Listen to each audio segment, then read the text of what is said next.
In this video, we are going to answer all the house related questions that you have asked in the community post. Let's get into it.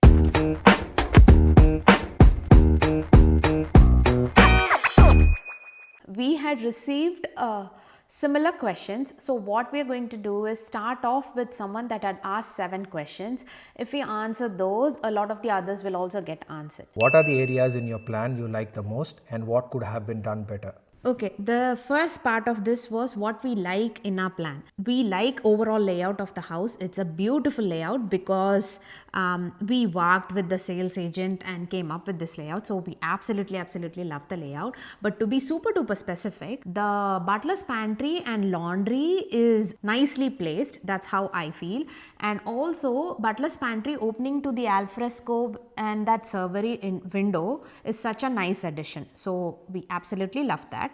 The next one would be this void. Again, absolutely love that. We film a lot of our videos sitting here and the amount of natural light we get is amazing. And this opening up to courtyard, that's like a nice little feature and it's very refreshing when you look at it on a daily basis. We have been in this house for like what, more than a year now, and it's still refreshing when we look at it. So there's that. Apart from that, I also love, not just I, both of us, we love our puja room. We also love the stones that we have in our front facade. We did spend a bomb on it, but it's amazing. It's so amazing. It's very cozy. It gives that very warmth and nice feeling. So there's that. I also like the wall that we have at the front. That's amazing as well. So these are some of the things that super duper like in the plan and in our house. The second part of the question talks about what could have been done better. As for the layout, I think Vaishnavi gave you a clear explanation. We pretty much like everything about this layout. In terms of what could have been done better, we can talk outside the layout now. Some of the things that could have been done better. A hebel flooring for the first floor would actually help dampen the noise a bit, and so when someone walks on the first floor, you don't hear it as much on downstairs. Right now, we don't have a hebel flooring, and so the sound just, it's easy for someone downstairs to hear the wooden floor creaks. So that's something that we could have done better. The next thing would be the insulation and double glazing of the windows. It's not something that we didn't think of. We had thought about this initially and we even requested for a quote, but the thing is, this was around 2022, and for the double glazing of all the windows that we had around the house, the estimated cost was around $25,000. So we had a bit of a trade-off to do. So we said to ourselves, okay, let's not do this now. The next best option for us to save costs would be a solar system. Yeah, we thought like in terms of like heating and cooling down the house. The double glazed windows and insulation would have been better, but if not that, what else was the question? Yeah. So we went with a solar, and to be honest, we are really happy with what we have done. But it's something for you to consider if you are building your home, and if you have a budget for that, please think about this, because it's a one-time cost and you're going to it's going to be there with the house for the rest of its life. So that's a good thing. I think one thing to mention as well, like we personally don't have experience living in like a double glazed house versus not double glazed house, right? So here we live in a non-double glazed house and we know how it feels, how cold or how warm it feels. But if we were to compare with another house which is double glazed, I just don't know if it's going to be that pronounced. So there is that. We don't know that. We just believe that is a good option. Yeah. So just by words, like just reading in some forums and all that, we just think that is going to make the house feel, I don't know, colder or warmer or whatever it's meant to feel that time. Yeah. And one thing I think we have discussed about this, but maybe you forgot to mention. In terms of layout, yes, absolutely love the layout and everything. But in hindsight, like after we started having festivals and everything in this house, we definitely have like Navaratri Golu and all that. I personally started feeling that it would be nice to have a formal living at the front.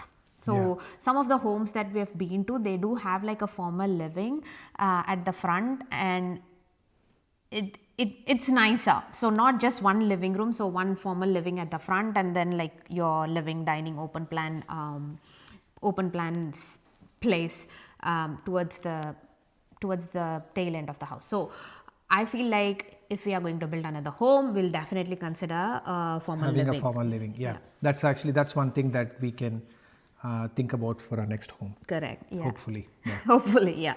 Brick name, please. So the brick name is called Blackheath, and it is from PGH Bricks. So if you look at this Blackheath brick, it has like this, I don't know, bluish color and texture running inside it. So there's like deep brown and bluish color that you can see on the face of the brick, and it also has some sort of a texture. I just don't know how well it is coming out in the video.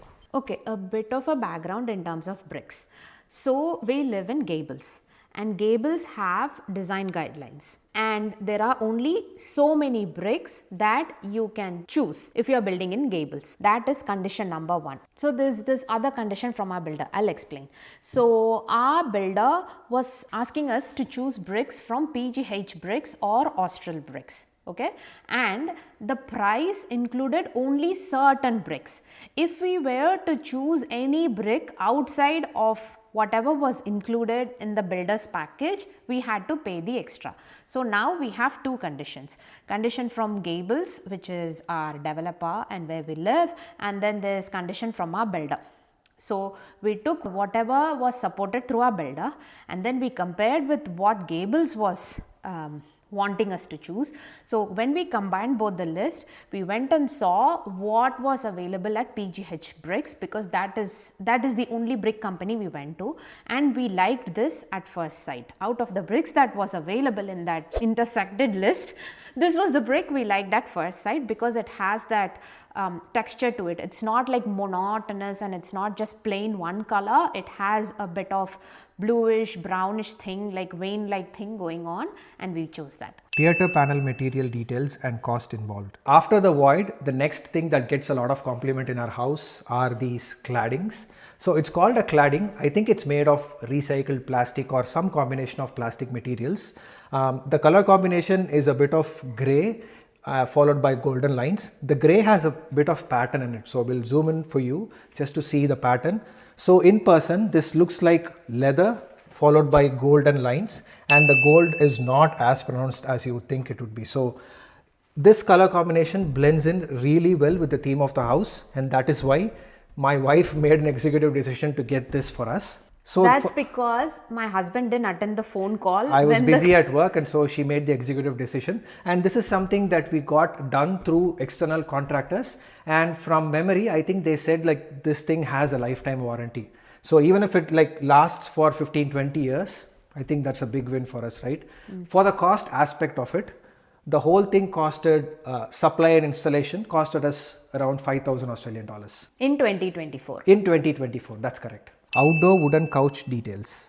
I got this couch when I first moved to Australia, that is January 2016, and this is from Freedom Furniture from memory.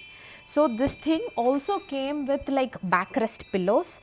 Since 2016 I've moved so many homes, I just got rid of those pillows, and this is what we are left with. Last year after we moved to this home, we did like a polish and all that just to make it look new. The cushions here, we did get like a cushion cover because the cushions were getting really dirty. So this is removable cushion cover. Also has a little bit of texture in it, because I always like color and texture in many things. So I got a cushion cover with little bit of like that ribbed texture. Can be removed, washed, and then put on. Backyard planter box brick details and measurements of the area. So we've got a raised garden bed running along the perimeter of the house. And for the dimensions of the garden bed, it's 15 meters at the back and 5 meters on each sides. As for the material used to make this garden bed, we have masonry blocks in charcoal color. For the height of the garden bed, it's like 3 masonry blocks. I think anything above this height may require an engineering diagram and an approval. So this is sort of the standard height that we went with. Talk to your landscaper or your council to understand more on this. But you won't be requiring that if you just go with this height, 3 blocks standard. And there are multiple different options in this. Multiple colors firstly in the masonry blocks. You have white, you have cream, black and all that. And also if you want to go with a different kind of material itself, you can get sleepers that are probably the cheapest option. You can also go with concrete slabs, but we like the look of this and that is why we went with this option. Front cladding stone details. In terms of a natural stone in the facade, this is also through PGH bricks. The name of the stone is called natural field stone gilded sand.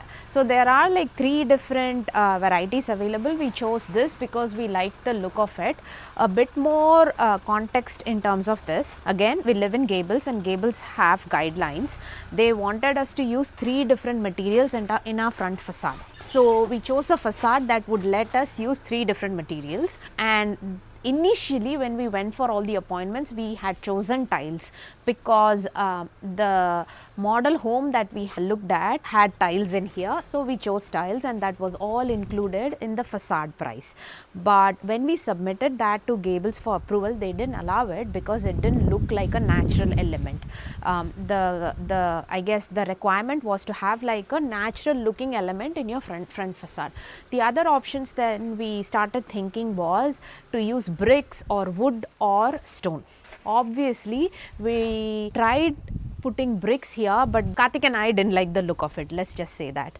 Then we thought of wood, and then we got confused because wood may like go dull over a period of time, and naturally we settled on natural stone, and this is the stone that PGH was offering. They only offer 3 stones as I said before, and this one we loved it, absolutely loved it, also spent a bomb on it.